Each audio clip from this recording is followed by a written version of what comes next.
The handbook of statistics on the Indian economy 2023-24. దీంట్లో ఇది reserve bank of India release చేసినటువంటి book. ఈ నివేదికలో తెలంగాణ ప్రగతి, తెలంగాణ అభివృద్ధిని కళ్ళగట్టినట్టుగా కేటగిరీలుగా వివరించింది ఈ నివేదికలో ఆర్బీఐ. సాక్షాత్తు ఆర్బీఐ ఈ బుక్ రిలీజ్ చేసింది, ఈ నివేదిక రిలీజ్ చేసింది అంటే ఇక అత్యంత శాంటిటీ దానికి ఉన్నట్టు. దాంట్లో తెలంగాణ 10 సంవత్సరాల బీఆర్ఎస్ పరిపాలనలో చాలా అద్భుతంగా పురోగమించింది. అన్ని రంగాల్లో అటు తలసరి ఆదాయం పెంచుకోవడంలో కావచ్చు, రాష్ట్ర బడ్జెట్ పెంచుకోవడంలో కావచ్చు, తర్వాత ఇక్కడ ప్రజల యొక్క ఆర్థికంగా బలోపేతం కావడానికి, తద్వారా కొనుగోలు శక్తి పెరగడానికి చేసినటువంటి అనేక కార్యక్రమాలు అద్భుతంగా ఫలితాలను ఇచ్చాయనేది ఈ నివేదిక స్పష్టం చేస్తుంది. దాంతోపాటుగా అత్యంత కీలకమైన రంగం వ్యవసాయ రంగం.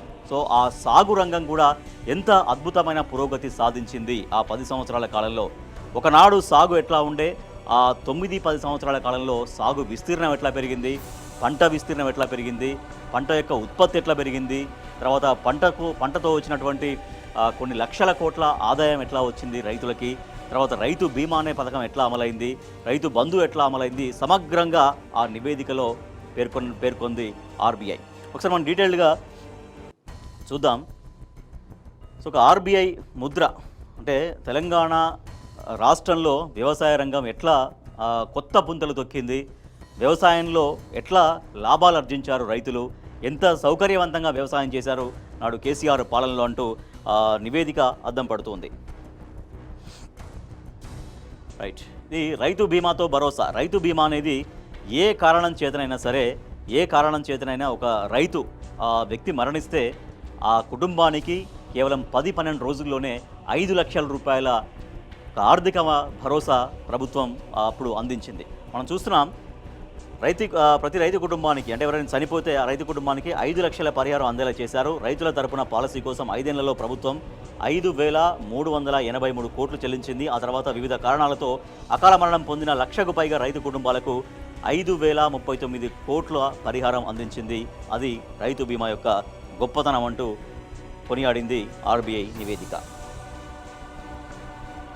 మనం చూస్తున్నాం ఇక్కడ పంట ఉత్పత్తుల విలువ ఇన్ని కోట్లల్లో 2014-15 నుంచి 2023-24 వరకు ఎట్లా పెరుగుకుంటూ వచ్చిందనేది చాలా క్లియర్గా మనం చూడవచ్చు.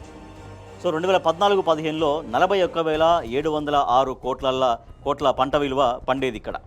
అట్లా 2015-16లో 36,804, 16-17లో 43,529, 17-18లో 47,456, 18-19లో 48,365, 19-20లో 78,853 కోట్లు, 2020-21లో 83,536 కోట్లు, 2021-22లో 86,670 కోట్లు, 2022-23లో 1,48,000 కోట్లు, 2023-24 వచ్చేసరికి 1,02,359 కోట్ల రూపాయల పంట ఉత్పత్తి జరిగింది. టోటల్గా 145% పెరుగుదల సాధించి 60,653 కోట్లు పెరిగింది.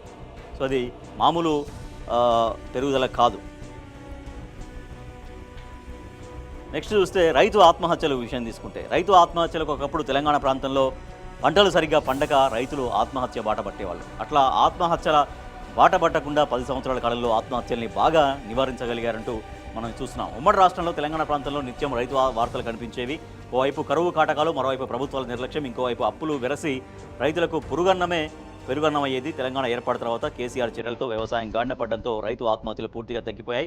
గడిచిన 9 నెలల్లో 84% రైతు ఆత్మహత్యలు తగ్గినట్టు ఎన్సీఆర్బీ వెల్లడించింది. ఈ లెక్కల ప్రకారం 2014లో 1,347 మంది రైతులు ఆత్మహత్య చేసుకుంటే 2023లో ఇది 215కు తగ్గింది. మనం డీటెయిల్గా ఇక్కడ చూడొచ్చు. 2014లో 1,347 రైతు ఆత్మహత్యలు జరిగితే 15లో 1,400, 2016లో 645, 17లో 851, 18లో 908, 2019లో 499, 2020లో 471, 2021లో 352, 2022లో 178, 2023లో 215 ఉంటాయి. యావరేజ్గా అంటే 1000కి పైగా ఉన్నటువంటి సంఖ్య క్రమక్రమంగా, సరే అక్కడక్కడ హెచ్చు తగ్గులు ఉన్నప్పటికీ కూడా ఫైనల్గా కేవలం 215 మంది రైతు ఆత్మహత్యలు మాత్రమే జరిగాయి. అంటే దాదాపుగా 5-6 ఇంతలు తగ్గిపోయింది. సో ఇట్లా రైతుల్లో ఒక ఆత్మస్థైర్యాన్ని నింపింది కేసీఆర్ ప్రభుత్వం అంటూ కొనియాడింది ఆర్బీఐ నివేదిక.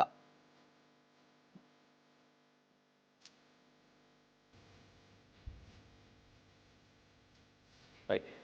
ఇది ఒకటి చూస్తే సాగు 1 కోటి ఎకరాలకు పెరిగింది. రాష్ట్రంలో 2014-15తో పోలిస్తే 9 ఏళ్ల కాలంలో పంటల సాగు భారీగా పెరిగినట్లు ఆర్బీఐ వెల్లడించింది. సుమారు 74.8% పెరుగుదలతో పంటల సాగు విస్తీర్ణం ఏకంగా 98 లక్షల ఎకరాలు పెరిగినట్టు వెల్లడించింది. రాష్ట్రంలో అతి తక్కువ కాలంలో ఇంత భారీ విస్తీర్ణంలో పంటల సాగు విస్తీర్ణం పెరిగిన దాఖలాలు లేవు. ఈ ఘనత సాధించడం ఆషామాషి కాదనే అభిప్రాయాన్ని వ్యవసాయ నిపుణులు వ్యక్తం చేస్తున్నారు. ఆర్బీఐ లెక్కల ప్రకారం 2014-15లో రాష్ట్రంలో 1.31 కోట్ల ఎకరాల్లో పంటలు సాగు కాగా 2022-23లో ఇది 2.29 కోట్ల ఎకరాలకు పెరిగింది. మొత్తం పంటల సాగు విస్తీర్ణం ఇది కోట్ల ఎకరాల్లో మనం చూడొచ్చు. 2014-15లో 1.31 కోట్ల ఎకరాలలో పంట సాగు చేస్తే 15-16కి వచ్చేసరికి 1.20, 16-17లో 1.47, 2017-18లో 1.49, 2018-19లో 1.42, 19-20లో 1.84, 2020-21లో 2.09, 2021-22లో 1.98, 2022-23లో 2.29 కోట్ల ఎకరాల్లో పంటలు సాగయ్యాయి. ఇది ఉమ్మాడికి కేసీఆర్ ఘనత అంటూ ఆర్బీఐ కొనియాడింది. ఇక నీటికి సంబంధించి కూడా సాగునీటి పారకం లక్షల ఎకరాల్లో అప్పుడు 2014-15, 15-16 ఇట్లా మనం సంవత్సరం వైజ్గా చూస్తే సాగునీటి పారకం లక్షల ఎకరాల్లో 2014-15లో 62.49 లక్షల ఎకరాల్లో మాత్రమే సాగు అయ్యేది, అంటే నీళ్లు బారేవి. 15-16లో 50.11, 2016-17లో 78.84, 2017-18లో 83.37, 2018-19లో 82.90, 2019-20లో 118.55, 2020లో 20-21లో 139.31, 2021-22లో 138.05, అట్లా 2022-23కి వచ్చేసరికి 159.97, అంటే ఇన్ని లక్షల ఎకరాల్లో 159,97,000 ఎకరాలు, అంటే 1,59,97,000 ఎకరాల్లో నీళ్ల పారకం అనేది సాగింది. సాగునీటి పారకం పెరిగిన సాగు పారకం మొత్తం 97.48 లక్షల ఎకరాలు పెరిగింది. సో అప్పటికిప్పటికి 97 దాదాపుగా 1,00,00,000 ఎకరాల పారకం అనేది ఇంక్రీజ్ అయిందనేది ఆర్బీఐ కొనియాడింది. మొత్తం పెరుగుదల 155.99% వృద్ధిని సాధించింది, అంటే పెరుగుదల అంతగా సాధించిందని ఇది చూడొచ్చు మనం. ఇక ఇది చూస్తున్నాం రైతు బంధు. సో రైతు బంధు అనేది ఎంత గొప్ప పథకమో ప్రతి ఒక్కరికి తెలిసిన విషయమే. సకాలంలో రైతు వ్యవసాయం చేయాలంటే అప్పటికప్పుడు పెట్టుబడి అవసరం. సో ఆ పెట్టుబడి లేక ఇన్ని సంవత్సరాలు అసలు ఈ పథకం రాకంటే ముందు మెయిన్ సమస్య పంట పెట్టుబడి లేకపోవడమే. సో పంట పెట్టుబడి కోసం ఊళ్ళలో ఎవరి దగ్గరికి వెళ్ళి అప్పులు చేయడం, ఆ అప్పులు సరిగ్గా పంట పండగ సరిగ్గా చెల్లించకపోవడం, అప్పులకు వడ్డీలు పెరగడం, ఆ వడ్డీలు చెల్లించలేక ఫైనల్గా రైతు ఆత్మహత్య బాటపట్టడం. అట్లా కాకుండా ఒక రైతు బంధు అనే ఒక ప్రతిష్టాత్మకమైనటువంటి కార్యక్రమాన్ని నాటి బీఆర్ఎస్ ప్రభుత్వంకి ముఖ్యమంత్రి కేసీఆర్ గారు తీసుకొచ్చారు. సో రైతులకు ఒక కొండంత ధైర్యం, కొండంత భరోసా కలిగించింది ఆ రైతు బంధు పథకం. సో రైతు బంధు పంపిణీ అనేది ఎట్లా జరిగింది, మొత్తం టోటల్గా అంతా కలిపి 72,808 కోట్ల రూపాయలు నేరుగా రైతుల ఖాతాల్లో జమ చేశారు రైతు బంధు ద్వారా. ఈవెన్ కరోనా సమయం అయినా కూడా ఎక్కడ రైతు బంధు మాత్రం బ్రేక్ పడలేదు. సో 2018-2019 అది మొట్టమొదటి సంవత్సరం ప్రారంభించినటువంటి సంవత్సరం ఆ పథకం రైతు బంధు. సో మొత్తం 10,488 కోట్లు రైతులకు చేరినాయి. 2019-20లో 10,532, 2020-21లో 14,646, 2021-22లో 14,772, 22-23లో 14,745. 2023-24 అంటే ఈ ప్రభుత్వం కాంగ్రెస్ ప్రభుత్వం అధికారంలోకి వచ్చిన తర్వాత అప్పుడు బీఆర్ఎస్ ప్రభుత్వం పంట సాయం కోసం ఏదైతే అట్లా దాచిపెట్టిందో అదే నిధులు రిలీజ్ చేసింది. తర్వాత రైతు భరోసా కానీ రైతు బంధు కానీ రిలీజ్ చేయలేదు, అదంతా వేరే విషయం. సో 7,625 కోట్లు వానాకాలం కోసం బీఆర్ఎస్ ప్రభుత్వంగా దాచిపెట్టింది, అంటే అట్లా పెట్టింది, హోల్డ్లో పెట్టింది కాంగ్రెస్ గవర్నమెంట్ వచ్చి రిలీజ్ చేసింది. టోటల్గా 72,808 కోట్ల రూపాయలు నేరుగా రైతు బంధు పథకం కింద రైతుల ఖాతాల్లో చేరినాయి. ఈవెన్ కరోనా సమయం కూడా మనం చూడవచ్చు. ఇదంతా 2021 ఇదంతా కూడా కరోనా ఒక 2 సంవత్సరాలు అయినా కూడా ఎక్కడ రైతు బంధు అనే పథకానికి బ్రేక్ పడలేదు. ఇక సాగు, మనం ఇక్కడ సాగు చూస్తున్నాం, ధాన్యం ఉత్పత్తి చూస్తున్నాం. సంవత్సరము వరి సాగు ఉత్పత్తి ఇక్కడ కూడా మనం చాలా స్పష్టంగా ఎంత పెరిగిందనేది చాలా క్లియర్గా మనకు కనిపిస్తుంది. ఆర్బీఐ నివేదిక ప్రకారం 2014-15 సంవత్సరంలో వరి సాగు 34.96 లక్షల ఎకరాల్లో సాగైంది. అప్పుడు ఎంత ఉత్పత్తి వచ్చిందంటే 44.40 లక్షల టన్నుల ఉత్పత్తి జరిగింది. 2015-16లో 25.84, అప్పుడు ఉత్పత్తి జరిగింది 30.47. 16-17లో 41,56,000 ఎకరాల్లో వరి సాగు అయితే ఉత్పత్తి 51,73,000 టన్నులు. 2017-18లో 48,48,000 ఎకరాల్లో వరి సాగు జరిగితే 62,62,000 టన్నులు జరిగింది. 2018-19లో 47,73,000 ఎకరాల్లో వరి సాగు జరిగితే 66.70 లక్షల టన్నుల వరి ఉత్పత్తి అయింది, ధాన్యం ఉత్పత్తి అయింది. 19-20లో 49.69, ఉత్పత్తి 74.27. 2020-21లో 78,72,000 ఎకరాల్లో వరి సాగు జరిగితే 102.17 లక్షల టన్నులు, అంటే కోటి దాటిపోయింది, కోటి టన్నుల ఉత్పత్తి దాటిపోయింది. 2021-22లో 90,31,000 ఎకరాల్లో వరి సాగు జరిగితే ఇది 1,24,09 లక్షల టన్నులు ఉత్పత్తి జరిగింది. 2022-23లో 115,19,000 ఎకరాలు, అంటే 119 లక్షలు అంటే 1,15,00,000 అట్లా. సో ఇక్కడ ఉత్పత్తి 158.77 లక్షల టన్నుల ఉత్పత్తి అయింది.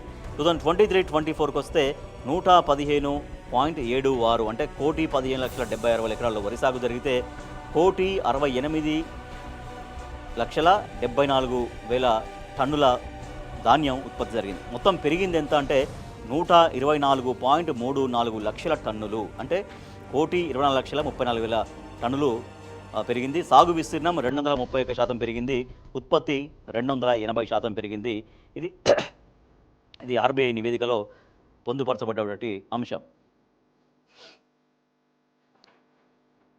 రైట్.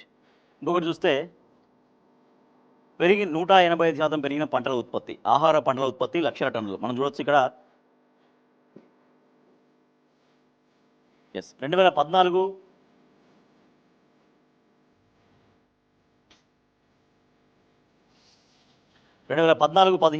71.14 లక్షల టన్నుల ఆహార పంటల ఉత్పత్తి జరిగితే 2015-16లో 51.29 లక్షల టన్నులు. ఇట్లా క్రమక్రమంగా మొత్తం మనం చూడొచ్చు గ్రాఫ్, మనం చూస్తున్నాం ఇట్లా గ్రాఫ్ పెరుక్కుంటూ వెళ్ళి 2023-24 వచ్చేసరికి 202.76 లక్షల టన్నులు, అంటే ఆహార పంటల ఉత్పత్తి ఆ స్థాయిలో పెరిగిందనేది ఆర్బీఐ వెల్లడించినటువంటి విషయం.